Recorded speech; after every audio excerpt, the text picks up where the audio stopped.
Hello friend, तो हमारा S R A के जो हमारे क्वेश्चन चल रहे थे, एमसीक्यू चल रहे थे, तो हमें 43 से देखना था।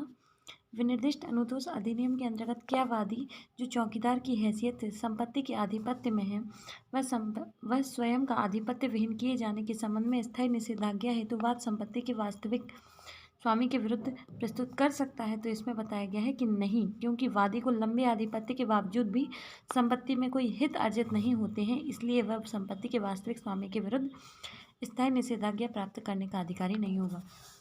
इसमें ये पूछा गया है कि यदि कोई जो सर्वेंट है वो काम कर रहा है और बहुत टाइम से वहाँ पे रह रहा है, तो क्या इस आधार पे उसे वो जगह मिल सकती है जहाँ उसे सर्वेंट के तौर पर मिली हुई थी, तो मना किया गया है। ठीक है, नेक्स्ट हम देखते हैं 44 कहता है विनिर्दिष्ट जंगम संपत्ति के प्रत्युत्तरण के संबंध का प्रावधान किया गया है। तो जंगम संपत्ति के प्रत्युत्तरण के लिए बात करता है सेक्शन 7। यदि कोई व्यक्ति जो किसी विनिर्दिष्ट जंगम संपत्ति के कब्जे का हकदार हो तो वह उसका प्रत्युत्तरण करा सकेगा। सिविल प्रक्रिया संहिता 1908 द्वारा उपबंधित प्रकार से करा सकेगा। नेक्स्ट है विशिष्ट राहत अधिनियम की धारा 7 के अंतर्गत एक व्यक्ति जो विशिष्ट चल संपत्ति पर अधिकार प्राप्त करने का हकदार है वह किस अधिनियम द्वारा इसे पुनर्प्राप्त कर सकता है? तो सिविल प्रक्रिया संहिता के तहत। नेक्स्ट है अधिनियम की धारा 7 के तहत जंगम संपत्ति पर वर्तमान कब्जे का कोई विशेष या अस्थायी अधिकार वाद के समर्थन के लिए पर्याप्त है, सही है। नेक्स्ट है अधिनियम की धारा 7 के संबंध में परिसीमा अधिनियम 1963 की धारा 19B में वाद लाने के लिए अवधि दी गई है। तो कितनी अवधि? 3 वर्ष दी गई है। तो अधिनियम की जो धारा 7 है उसके संबंध में 19B में वाद लाने के लिए अवधि जो दी गई है वो 3 वर्ष दी गई है। नेक्स्ट है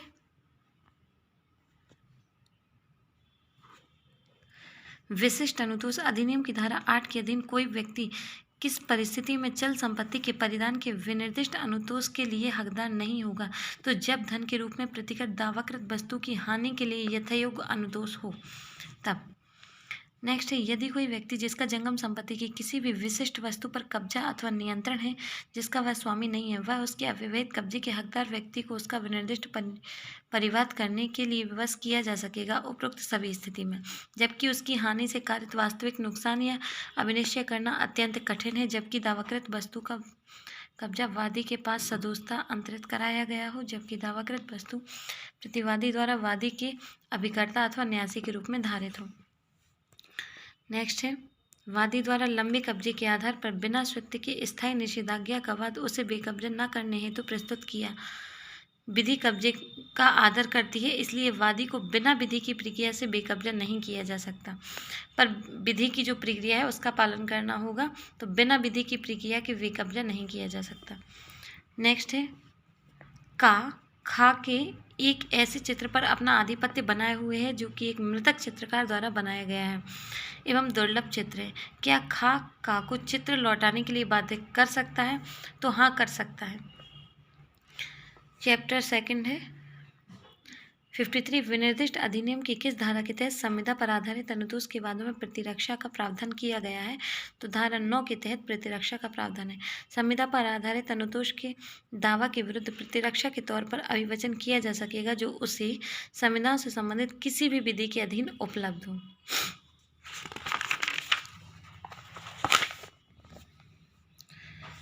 नेक्स्ट है संविदा का यथोचित अनुपालन का अर्थ है संविदा की शर्तों के अनुसार वास्तविक क्रियान्वित होना चाहिए। संविदाओं की बाबत विनिर्दिष्ट पालन के संबंध में उपबंध किया गया है। विनिर्दिष्ट जो पालन के संबंध में उपबंध धारा 10 करती है।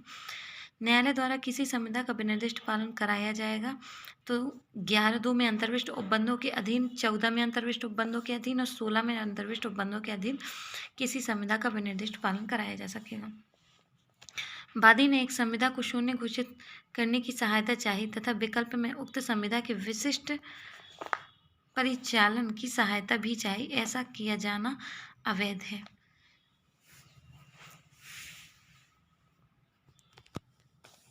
नेक्स्ट, संविदा के विनिर्दिष्ट अनुपालन के बाद में वादी अनुतोष केवल तभी पा सकता है यदि वह स्थापित कर देता है कि वह उसके संविदा के भाग का पालन करने के लिए तैयार और रजामंद था।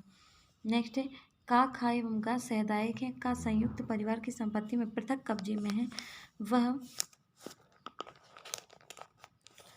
घा को विक्रय करके कब्जा दे देता है। खा एवं गा इस आशय की घोषणा के लिए बाद लाते हैं कि संपत्ति संयुक्त परिवार की संपत्ति थी। न्यायालय वादीगण को कब्जे की पारिणामिक सहायता मांगने को कह सकेगा। नेक्स्ट है का खा से रेलवे के कुछ विशिष्ट प्रकार के अंश क्रय करने की संविदा करता है। खा अंश देने से इनकार कर देता है। अंश ऐसे हैं जो बाजार में सदैव उपलब्ध रहते हैं। क्या का खा को अंश देने के लिए या संविदा के विनिर्दिष्ट पालन के लिए बाध्य करा सकता है? तो हाँ, क्योंकि अंशों की संख्या सीमित है। विनिर्दिष्ट मामलों में से किसमें न्यायालय द्वारा संविदा के पालन को विनिर्दिष्ट पालन कराया जा सकता है? तो आर्बिट्रेशन को, विवाद सौंपने की संविदा को, विवाह की संविदा को नहीं कराया जा सकता, उधारी पर धन देने की संविदा, विख्यापित मृत चित्रकार के द्वारा चित्र को बेचने की संविदा। तो इसमें क्या है? पालन कराया जा सकता है। तो निम्नलिखित मामलों में से किसमें न्यायालय द्वारा संविदा के पालन को विनिर्दिष्ट पालन कराया जा सकता है? आर्बिट्रेशन को, विवाद सौंपने की संविदा। नेक्स्ट है निम्नलिखित में से किस प्रकरण में संविदा विनिर्दिष्ट प्रवर्तित की जा सकेगी? तो किस प्रकरण में? मध्यस्थता के लिए किसी विवाद को निर्देश करना, विवाह करने के लिए नहीं, कर्ज पर धन देने के लिए, सुप्रसिद्ध मृत चित्रकार के द्वारा बनाए गए चित्र को बेचने की संविदा नहीं। किसी संविदा का विनिर्दिष्ट पालन प्रवर्तित कराया जा सकता है जबकि वह कार्य जिसके करने का करार हुआ है किसी न्यास के पूर्णता या भागता पालन में हो। ऐसी संविदा का विनिर्दिष्ट अनुपालन नहीं हो सकता है जो उपरोक्त दोनों में है। न्यासधारी ने अपनी शक्ति से बाहर की हो, न्यास भंग में की गई हो। नेक्स्ट है का किसी भूमि का न्यासधारी है एवं उसे उस भूमि को 7 वर्ष तक के लिए पट्टे पर देने का अधिकार है। वह उस भूमि को खा को 7 वर्ष के लिए पट्टे पर देने की संविदा इस शर्त पर करता है कि 7 वर्ष के पूर्ण हो जाने पर उसका नवीकरण किया जा सकेगा। क्या संविदा का विनिर्दिष्ट पालन कराया जा सकता है? पालन नहीं कराया जा सकता है। नेक्स्ट है सामान्य नियम यह है कि संविदा का पूर्ण रूप से पालन होना चाहिए, न कि उसके एक भाग का। इस सामान्य नियम का कोई अपवाद है? तो धारा 12 में बताया गया है। विशिष्ट राहत अधिनियम की धारा 12 किससे संबंधित है? तो अनुबंध के हिस्से का विशिष्ट निष्पादन बताता है। यदि वादी संविदा के अपने भाग का पालन करने के लिए सशर्त तैयार हो तब ऐसा वाद खारिज कर दिया जाना चाहिए। जो वादी है संविदा के अपने भाग का पालन करने के लिए सशर्त अगर तैयार है तो उसको बात जो है वो खारिज कर देना चाहिए। ठीक है। नेक्स्ट है जहां संविदा 2 या 2 से अधिक ऐसी पृथक, स्वतंत्र और भिन्न प्रसंविदाओं से संगठित हो जो स्वतः पूर्ण हो, उनमें से एक प्रवर्तन योग्य हो, दूसरी जिसका विनिर्दिष्ट पालन नहीं कराया जा सकता या किया जाना उचित हो, तो पहली का विनिर्दिष्ट पालन कराया जाता है। इनमें ये बताया कि अगर 2 संविदाएं हैं जिनमें एक का पालन कराया जा सकता है, एक का नहीं कराया जा सकता, तो जिसका कराया जा सकता है उसका पालन करा दिया जाएगा।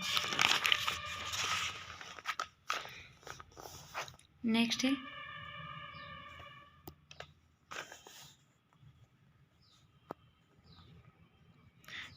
का और उसकी बहन प्रत्येक का बाद संपत्ति में आधा हिस्सा था। का के द्वारा खा के पक्ष में बाद संपत्ति के विक्रय का अनुबंध निष्पादित किया गया जिसमें बहन का आधा हिस्सा था। बहन अनुबंध में निष्पादन करता नहीं थी, वह अनुबंध को स्वीकार करने से इनकार करती है। क्या खा का के विरुद्ध अनुबंध को प्रवर्तित करा सकता है? हाँ, का के आधे हिस्से की सीमा तक। विनिर्दिष्ट अनुतोष अधिनियम की किस धारा के तहत हक न रखने वाले या अपूर्ण हक वाले व्यक्ति के विरुद्ध क्रेता या पट्टेदार के अधिकार का प्रावधान किया गया है? तो धारा 13। हक न रखने या अपूर्ण हक वाले व्यक्ति के विरुद्ध क्रेता या पट्टेदार के अधिकार सामान्य रूप से लागू होते हैं प्रत्यक्ष या विवक्षित संविदा की दशा में। अचल संपत्ति के विक्रय करार के विशिष्ट अनुपालन हेतु दावे में वादी इनकी मांग भी कर सकता है। तो किसकी? अग्रिम धनराशि की वसूली की, संपत्ति का कब्जा, संपत्ति का बंटवारा।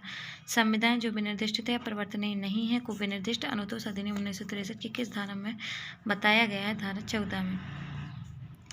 संविदाएं जिनका विनिर्दिष्ट पालन नहीं कराया जा सकता, तो जहाँ संविदा किसी पक्षकार ने संविदा का प्रतिस्थापित पालन नहीं प्राप्त कर लिया है तो नहीं कराया जा सकता। ऐसी संविदा जो अवधारणीय प्रकृति की है, ऐसी संविदा जिसके पालन में निरंतर कर्तव्य अंतर्वलित है और न्यायालय उसका पर्यवेक्षण नहीं कर सकता है। निम्नलिखित में से कौन सा कथन असत्य है? कौन सी संविदा विनिर्दिष्ट प्रवर्तनीय नहीं कराई जा सकती? तो ऐसी संविदा जो अपनी प्रकृति से पर्यवसीय ना हो। तो ये गलत बताना है। सही क्या है? तो विनिर्दिष्ट जो परिवर्तित नहीं कराई जा सकती ऐसी संविदा जो सामान्य प्रकृति की हो, ऐसी संविदा पक्षकारों की व्यक्तिगत योग्यता पर आधारित हो, ऐसी संविदा जो सूक्ष्म एवं बहुसंख्यक विवरण देती हो। इसमें गलत है, ऐसी संविदा जो अपनी प्रकृति से पर्यवसित नहीं हो।